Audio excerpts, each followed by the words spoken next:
Hey guys, Andy here, and today I'm going to teach you how to automatically sync audio tracks in Adobe Premiere Pro. So what I typically do to sync up my in-camera audio with my external audio source, I do either 3 claps or 3 snaps, and then I would line the external audio track with the in-camera audio using these 3 spikes here generated by either the claps or in this case snaps, and then I would go ahead and cut the audio accordingly. But there's actually a much easier method to do this. So what you would do is you would highlight the tracks that you want to synchronize, right click and just go to synchronize.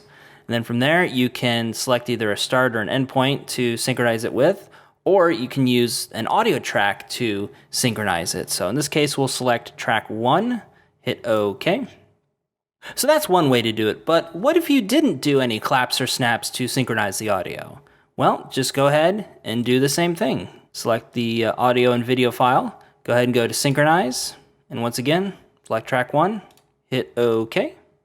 So yeah, that's how you can automatically synchronize audio tracks in Adobe Premiere Pro. If you like this tutorial, be sure to give it a like and subscribe for more tutorials. And if you have a question, be sure to leave it in the comments down below, and your question could be the next tutorial. This is the Andy-san, signing for now, and as always, we'll see you next time.